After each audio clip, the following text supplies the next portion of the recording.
Namaskar to one and all. I am JVN Itisha Paul from the Department of Food Biotechnology. Today we are going to study about the cell organelles.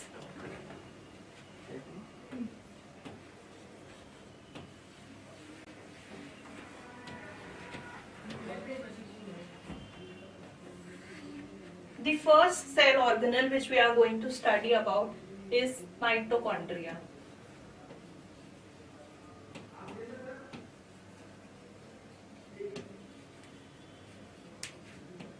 First we will talk about what is cell organelle.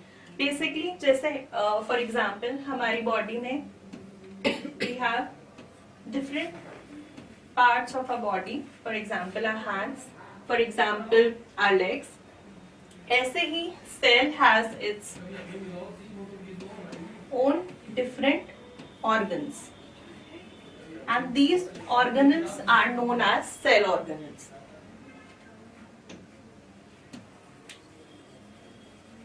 Now we will talk about mitochondria. What is mitochondria? So basically mitochondria, it is known as the powerhouse of the cell.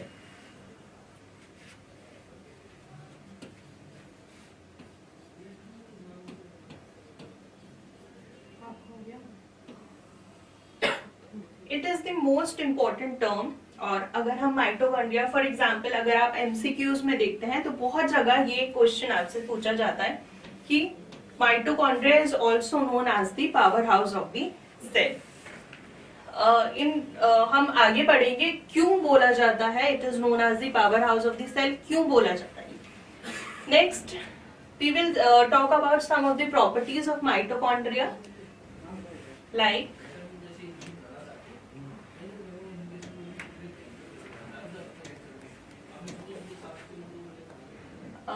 it has double membrane organelle.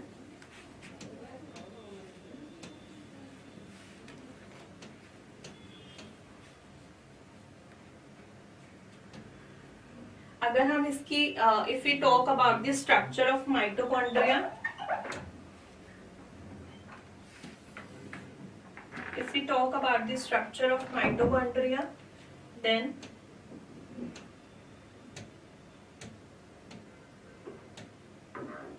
basically it is in round shape.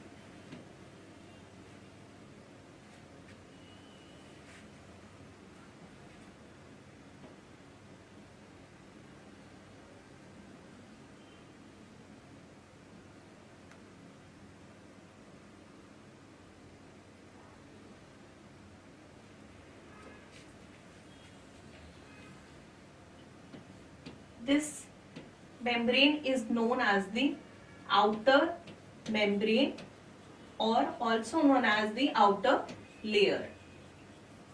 If we talk about this one, this layer is known as the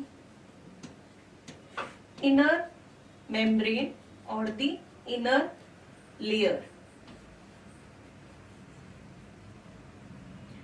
You have seen some foldings. These foldings are known as cristae,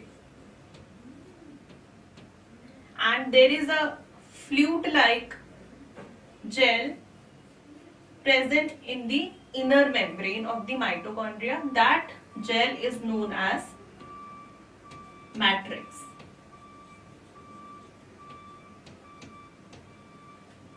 हमने बात करी कुछ properties की. तो mitochondria is the organelle which has its own DNA. It has its own DNA and this DNA is known as mitochondrial DNA.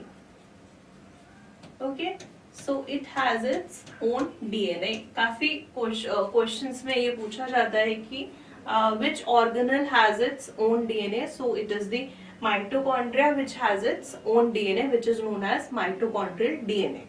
Now let's talk about the structure, what it has in its structure.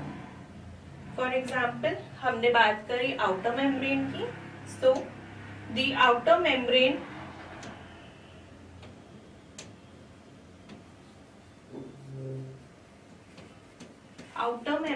is made up of some lipids and some portion of proteins.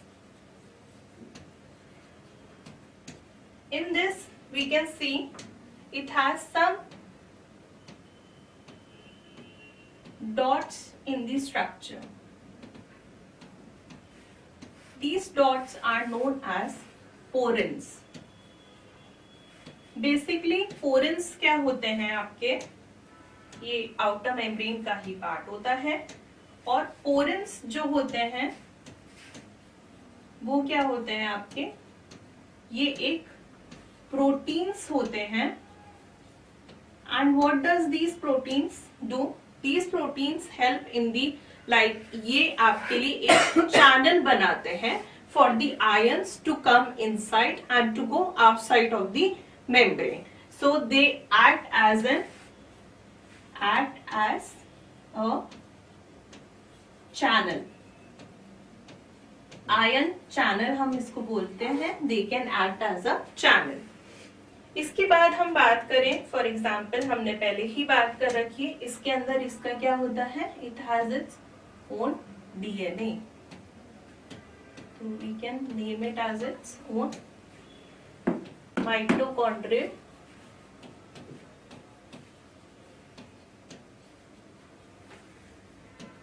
DNA. Next हम बात करें structure में, तो हम क्या देख रहे हैं, इसमें क्या है, इनर मेम्ब्रेन है. What does the inner membrane do? Inner membrane में क्या होता है, इट इनक्लोज, क्या करता है, ये इनक्लोज करता है. किसको इनक्लोज करता है? मैट्रिक्स को. मैट्रिक्स क्या बात करी हमने, it is a jelly like structure और अ जेल और the fluid of the mitochondria. उसको ये इनक्लोज करके रखता है, एक एनवेलप या एक सराउंड करके उसको रखता है. Next structure if we talk about, next is the Christie.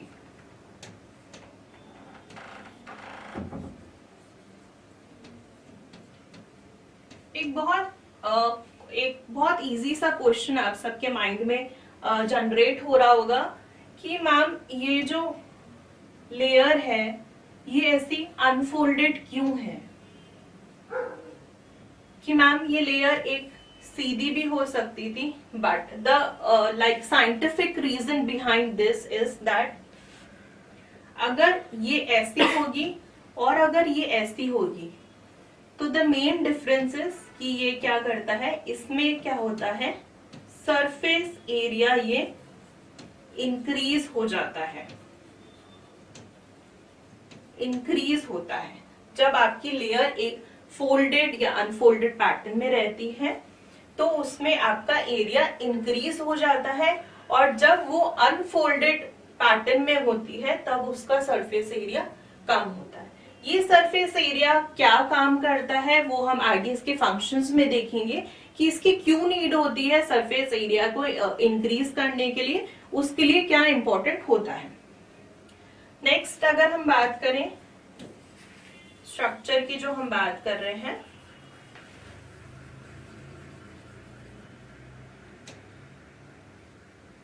Cristae हमने देख लिया कि वो it is a folded portion, sorry folded part होता है.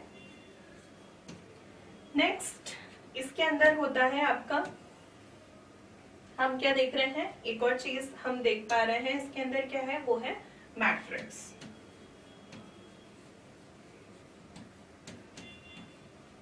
मैट्रिक्स क्या होता है आपका, जेल लाइक फ्लूइड.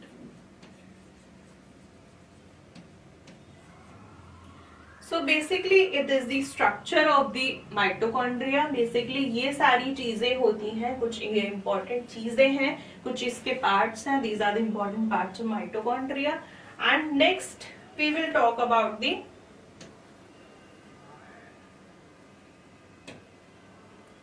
मैंने आपको बोला था कि we will talk about the cristae, कि क्यों ऐसे इसका सरफेस एरिया ये ऐसे फोल्डेड पोर्शन में होता है। Because ATP, as we have talk before, it is known as the power house of cell. Power house of cell means ये एक एटीपी को जनरेट करता है। एटीपी का फुल फॉर्म होता है आपका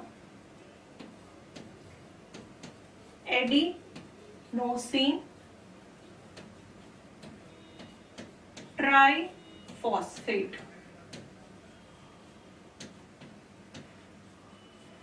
दैट मीन्स जो भी आपकी सेल को एनर्जी मिलती है वो एनर्जी मिलती है by the help of ATP molecule. जो आपका माइटोकॉन्ड्रिया एटीपी मॉलिक्यूल जनरेट करता है, उसके थ्रू हमारे सेल को एनर्जी मिलती है to do some cellular function, like functions में हेल्प करती है ये energy, like cellular respiration, cellular growth etcetera. वो हम नेक्स्ट फंक्शंस में बात करेंगे। So I think you have been clear कि हमको ये इसका क्यों इंक्रीज होता है, क्यों ये फोल्डेड फॉर्म के अंदर होते हैं। तो it is the main reason इसका ये होता है कि वो एटीपी के लिए ज्यादा सरफेस उनको मिल जाता है एटीपी प्रोडक्शन के लिए। नेक्स्ट हम लोग बात करते हैं, we will talk about the functions. तो जो फंक्शंस ऑफ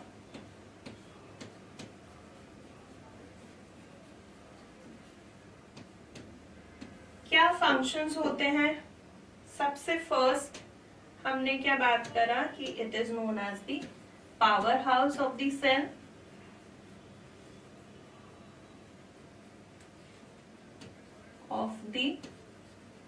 सेल। नेक्स्ट हम बात करते हैं ये सेल्यूलर रेस्पिरेशन में हेल्प करता है। नेक्स्ट माइटोकॉन्ड्रिया क्या करता है, it helps in the cell growth. Cell की ग्रोथ में ये बहुत हेल्प करता है। ठीक है। फोर्थ है, it also controls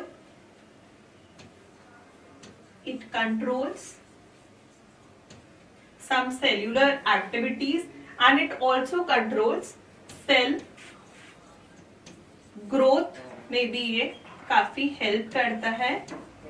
cell growth में हेल्प करता है, जो कि आपका होता है it helps during cell cycle.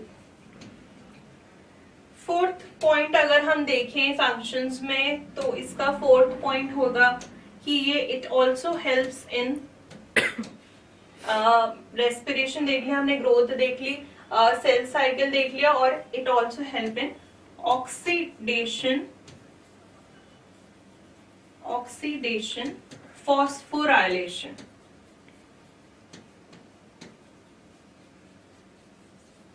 Basically ये एक पूरा ऑक्सीडेशन फॉस्फोराइलेशन एक पूरा साइकिल होता है। इसमें क्या होता है, कई लिटरेचर में, in many books you will study, it is also known as electron transport chain.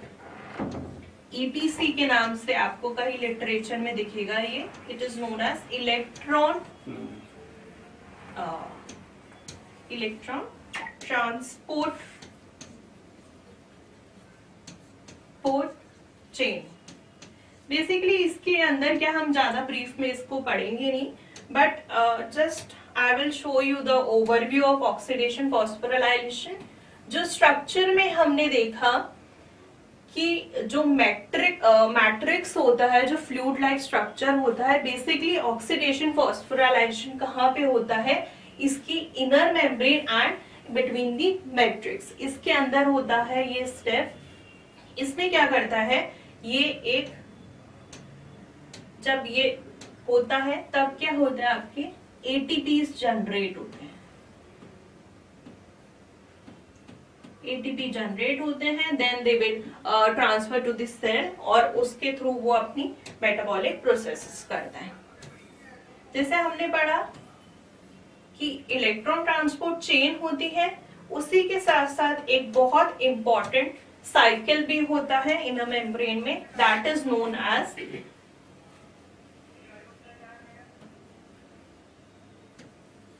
Citric cycle. In many literature, you will study this as TCA, tricarboxylic citric cycle, or it is also known as Koch cycle.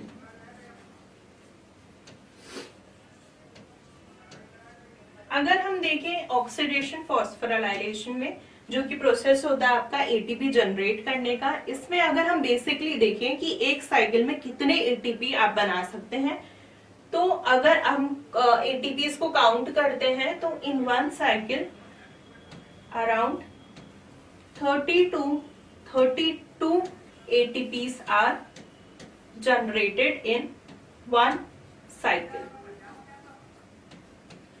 तो एक cycle में ये total 30 से 32 ATP को generate करता है। Next last अगर हम बात करते हैं कि माइटोकॉन्ड्रिया की कुछ हम बात करते हैं, देयर आर सम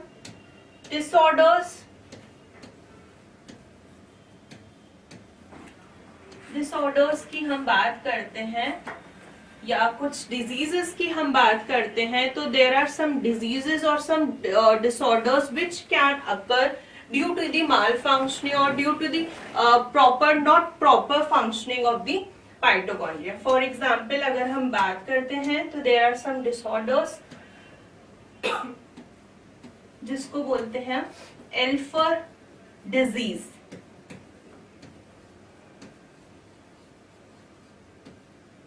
एक और डिसऑर्डर होता है उसको हम बोलते हैं बार डिजीज, या in many books you can see this as written as syndrome. So today we have talked about the mitochondria. It is also known as the powerhouse of the cell. It has a double membrane organelle. It has its own DNA which is known as mitochondria. हमने इसकी structure के बारे में देखा। Basically चार important things होती है, outer membrane, inner membrane, cristae, matrix, और इसमें बेसिकली आपके एटीपी प्रोडक्शन ये हाउस होता है, that's why it is known as power house of the cell. इसकी फंक्शंस के बारे में अगर हम देखें तो it helps in cellular respiration, cell growth, cell differentiation, cell proliferation. It also helps in very important function, that is cell signaling. जब आपकी सेल को it requires anything, तो जैसे हम बात करते हैं वैसे ही आपके सेल्स भी बात करते हैं, बट हम बोल के बात करते हैं लेकिन सेल्स क्या करते हैं, सिग्नल्स देते हैं। They talk by the help of signals. तो जो सिग्नल्स देते हैं उसके अकॉर्डिंगली आपके जितने भी ऑर्गेनल्स होते हैं सेल के, उनको पता चल जाता है कि क्या उनको चाहिए और क्या नहीं चाहिए। Lastly, we have talked about the disorders. So that's all for today's class. I hope you have understood all the things which I have taught you. Thank you.